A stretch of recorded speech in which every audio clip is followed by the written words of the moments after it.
Hello dear students, in this video we are going to study the summary of the poem Pike composed by Ted Hughes. Pike is a poem depicting violence. Means this poem shows violence which is a recurring theme in Hughes' poetry. Pike is just 3 inches long fish. So basically pike is a name of a long fish whose length is of 3 inches. Its color is a blending of green and yellow. Pike is a killer of its own species from its own very birth. Means it kills and it has a killer instinct from the birth. Even a newly born pike has an ancient spiteful grin. The pike seems to be dancing on the surface of the water with the flies hovering around them. It seems to be fully conscious of its own grandeur.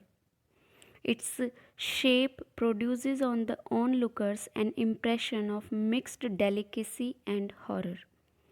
Because it looks like an ancient grin, it has an ancient spiteful grin, and it has a killer instinct. That's why it creates impression of delicacy and horror. Though small in our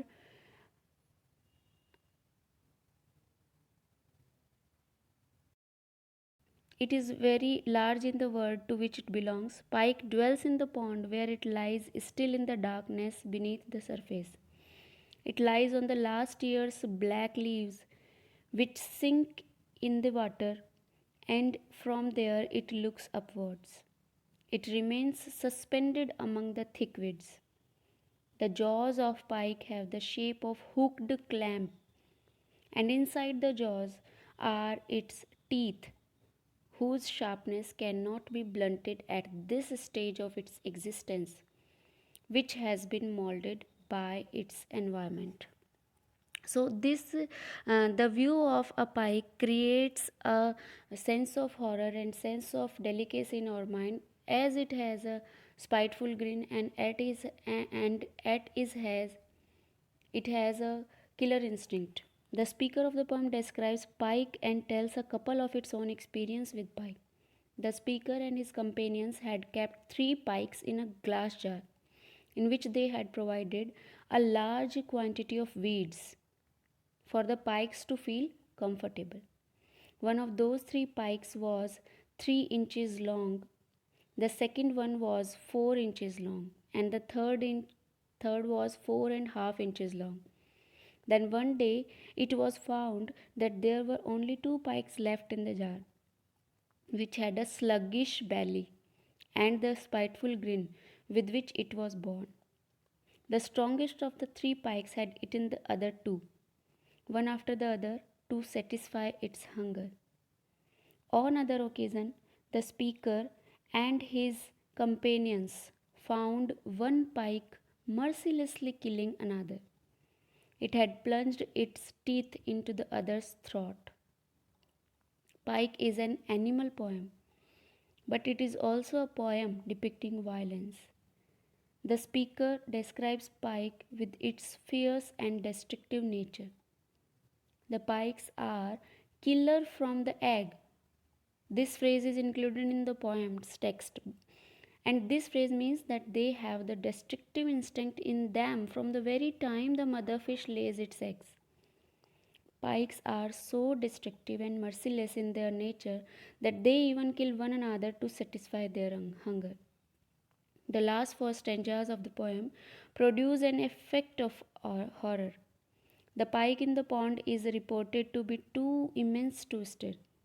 Likewise, the pond where the speaker had cast his fishing line is reported to be as deep as England.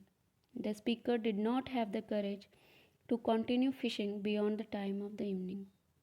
The pikes have inborn destructive instinct. They are malevolent with an aggressive nature. The pike's whole body remains motionless, but jaws move because it eats too much. The religion of fish does not teach it the ethos of preserving and protecting its own species. Excessive eating and reproduction are its two characteristics.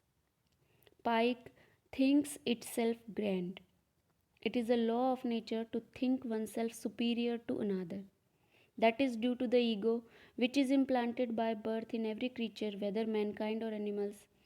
Pike seems conscious of its own grandeur.